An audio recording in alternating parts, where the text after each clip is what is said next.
Perang Mohacs dikenal sebagai sebuah pertempuran terbesar antara koalisi suci Kristen Eropa versus Kekhalifahan Utsmaniyah, yang dimana perang ini hanya berlangsung selama 1,5 jam dengan menelan korban jiwa sebanyak 50.000 orang di pihak koalisi pasukan Kristen, sementara di pihak Kekhalifahan Utsmaniyah kurang dari 1.500 pasukannya syahid di medan perang.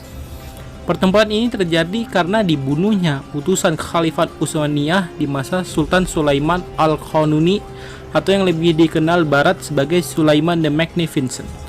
Utusan khalifah itu dibunuh oleh Raja Hungaria yaitu Louis II ketika hendak menarik jizyah atau upeti yang biasa diberikan Raja Louis II kepada Khalifah Utsmani sebelumnya yaitu Sultan Selim I. Raja Louis II menganggap Sultan Sulaiman Al-Qanuni yang menggantikan Sultan Selim I sebagai seorang anak belia berusia 26 tahun yang tidak mungkin bisa melawan dan tidak sekuat ayahnya yakni Sultan Selim I. Maka dengan sombongnya Raja Louis II membunuh putusan khalifah itu atas dukungan dan dorongan Paus Clement VII. Dan pada akhirnya peristiwa ini sampai ke telinga Sultan Sulaiman Al-Qanuni. Setelah mendengar hal ini, Sultan Sulaiman Al-Qanuni marah besar karena merasa diremehkan dan direndahkan wibawanya oleh Raja Louis II. Lalu Sultan Sulaiman segera memerintahkan untuk mengumpulkan seluruh pasukan terbaiknya dari segenap penjuru negeri dan mendeklarasikan perang kepada kerajaan Hungaria dan juga Eropa. Dengan segera Sultan Sulaiman mempersiapkan pasukan perang terbaiknya dan berangkat ke Istanbul dari Istanbul menuju Hungaria dengan membawa 100.000 pasukan dengan 350 meriam serta mengerahkan 800 kapal perang untuk mencegah datangnya bala bantuan Eropa dan mengamankan perairan laut Mediterania. Sultan Sulaiman memutuskan untuk memimpin sendiri pasukannya yang akan berjihad menuju Hungaria dengan menempuh jarak sekitar 1.000 km untuk mencapai medan pertempuran. Dalam perjalanan menuju Hungaria, Sultan Sulaiman bersama pasukannya mampu menundukkan wilayah-wilayah yang ia lewati, salah satu diantaranya benteng yang sangat kuat pada waktu itu yaitu benteng Belgrade atau ibu kota Serbia sekarang. Tujuan dari taklukan benteng ini untuk mengamankan jalan pulang pasukan Utsmani ketika selesai berperang. Setelah mendapatkan kabar bahwa ada pergerakan besar dari pasukan Utsmani yang sedang menuju wilayahnya, Raja Louis II baru menyadari bahwa yang ia hadapi adalah seorang khalifah muda yang kuat dan akan segera menghancurkan singgasana kerajaannya. Dalam keadaan yang sangat genting itu, Raja Louis II bersama Paus Clement VII segera membentuk dan mengumpulkan pasukan salib dari seluruh penjuru Eropa dengan menjanjikan penebusan dosa bagi yang mengikuti perang ini berupa surat resmi gereja dengan tanda tangan Paus Clement VII sendiri. Maka terbentuklah pasukan salib Eropa dengan koalisi terbesar di dunia saat itu. Pasukan salib ini terdiri dari gabungan kerajaan Hungaria, Kroasia, Serbia, Kaisaran Romawi Suci, Tahta Suci Vatikhan, Kerajaan Bohemia atau sekarang Republik Ceko, Kerajaan Polandia, Italia, Spanyol, Swiss, Luxembourg, dan Jerman, kecuali Inggris dan Swedia yang beraliran Kristen Protestan. Sementara Kekaisaran Prancis yang beraliran Katolik memiliki perjanjian damai dengan Khalifah Utsmani dan Portugal sedang bermusuhan dengan Spanyol. Paus Clement VII berhasil membentuk pasukan salib yang sangat besar, tidak kurang dari 200.000 pasukan salib dengan 35.000 diantaranya merupakan pasukan kavaleri berkuda dengan senjata lengkap dan memakai baju besi berangkat menuju lembah Mohacs demi membantu Raja Louis II dan mempertahankan kerajaan Hungaria dari serangan Sultan Sulaiman Al-Qanuni. Dan sampailah Sultan Sulaiman Al-Qanuni di lembah yang bernama Mohacs. Sultan Sulaiman sudah tiba lebih dahulu dan menunggu kedatangan pasukan koalisi Kristen Eropa di lembah Mohacs yang terletak di Hungaria dan timur Rumania. Dini hari, tepatnya pada 21 Zulqa'dah 932 Hijriah atau tanggal 29 Agustus 1526 Masehi, Sultan Sulaiman Al-Qanuni mengimami salat fajar dan subuh pasukannya. Setelah malamnya ia habiskan untuk berdoa dan bermunajat kepada Allah agar diberikan kemenangan dalam pertempuran besok. Setelah itu Sultan Sulaiman mengumpulkan pasukannya dan memandanginya dengan bangga. Setelah mengucapkan salam, tidak terasa air mata mengalir di pipi Sultan muda ini seraya Sultan mengatakan, "Saya saat ini seperti dalam posisi Rasulullah Shallallahu Alaihi Wasallam menyaksikan kalian semuanya."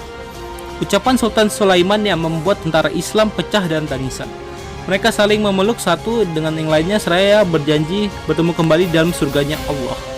Kekuatan tawakal yang memenuhi seluruh dada mujahid Islam ini tidak ada yang mereka inginkan kecuali hidup mulia atau mati syahid. Sultan Sulaiman menyadari jumlah pasukan Eropa jauh lebih banyak dibanding jumlah pasukannya. Masalah lain yang dihadapi adalah banyaknya pasukan berkuda Romawi dan Hungaria yang tertutup penuh oleh baju besi yang sulit ditembus panah atau peluru senapan pasukan Janissary. Dengan kecerdasan otak Sultan Sulaiman menyusun taktik jitu yang akan mengubah jalannya perang. Ia membagi pasukannya menjadi 3 barisan sepanjang 10 km. Pasukan elit Janissary yang berada di garis depan, kemudian di barisan kedua pasukan kavaleri atau berkuda dan senjata ringan, dan pasukan infanteri pejalan kaki di antara mereka adalah relawan. Sementara di barisan ketiga diisi oleh pasukan artileri atau meriam dan Sultan Sulaiman sendiri. Sementara di pihak Eropa yang dipimpin oleh Raja Louis II, Uskup Haltomori dan Georgi Zalpolya. Mereka terlalu percaya diri dan meremehkan strategi pasukan Sultan Sulaiman Al-Qanuni karena jumlahnya lebih sedikit dibanding pihak Eropa. Pertempuran ini diawali dengan serangan dari pihak koalisi Eropa. Perang berkorban, dentuman-dentuman meriam menggelegar di langit lembah Mohacs. Ribuan panah meluncur dengan cepat dari busurnya. Senapan-senapan silih berganti merontokkan kedua pasukan yang berhadapan. Pekikan kuda semakin membuat ngeri keadaan itu. Sesuai arahan Sultan Sulaiman memerintahkan pasukan Janissary di garis depan untuk bertahan selama 1 jam untuk kemudian membuka jalan bagi pasukan kedua. Selama pertempuran berlangsung, pasukan Janissary membunuh tidak kurang dari 20.000 pasukan koalisi Eropa. Sesuai arahan Sultan, setelah 1 jam bertahan di garis depan, pasukan Janissary mundur ke sisi kanan dan kiri dan membuka jalan bagi pasukan garis kedua untuk maju. Pasukan garis kedua bertugas untuk menarik pasukan salib sebanyak-banyaknya ke arah jangkauan tembakan meriam Utsmani. Dengan melakukan arah ke arah belakang seolah-olah pasukan Utsmani telah kalah. Melihat hal ini, pasukan salib mengejar pasukan Utsmani dengan pasukan inti mereka. Merasa sudah unggul dan mengira kemenangan berada di pihak mereka, pasukan Eropa mengejar pasukan garis kedua dan sampai tidak menjadi formasi perang pasukan garis ketiga yang telah menunggu mereka. Sebanyak 100.000 pasukan Eropa telah terjebak oleh strategi jitu Sultan, sehingga tanpa sadar mereka sudah berada di tengah-tengah meriam pasukan Muslim. Pasukan garis ketiga telah siap moncong-moncong meriam besarnya, dan letusan pertama meriam itu menyadarkan pasukan Eropa akan situasi yang sudah terjebak. Tapi semua sudah terlambat. Pasukan Janissary dan pasukan berkuda yang tadi dikejar pasukan Eropa berbalik menghajar pasukan inti Eropa. Dentuman-dentuman meriam selanjutnya menjadi awal kematian tragis pasukan inti Eropa. Kuda-kuda perang yang tadinya gagah perkasa dengan lapisan baja pelindung yang sulit ditembus oleh pedang atau peluru-peluru senapan menjadi tidak berarti di hadapan moncong-moncong meriam pasukan Utsmani yang tanpa henti menembak ke arah mereka. Sisa-sisa pasukan Eropa kocar-kacir tanpa arah. Mereka berusaha mundur, tetapi di belakang mereka ada sungai atau Danube, sehingga banyak di antara mereka yang mati konyol dan karena berdesak-desakan dan tenggelam di sungai Danube, termasuk Raja Hungaria Louis II serta para uskup. Sementara pasukan Eropa yang lain ingin menyerah, tetapi entah karena alasan apa, Sultan Sulaiman Al-Qanuni menolak penyerahan diri mereka. Sultan tidak mau ada tawaran, maka pasukan Utsmani menyerahkan kembali senjata kepada mereka untuk berperang atau dibunuh. Perang ini berakhir dengan terbunuhnya Raja Hungaria Louis II di sungai Danube. Ini merupakan akhir dari masa kerajaan Hungaria dari dinasti Jagiellon. Hal ini menggambarkan seluruh penjuru benua Eropa dan merupakan awal dari perang-perang penaklukan Kekhalifan Utsmani di wilayah Eropa. Hanya kurang dengan 2 jam, seluruh pasukan koalisi Kristen Eropa dapat dihancurkan dengan menelan 50.000 korban di pihak Eropa. Pada akhirnya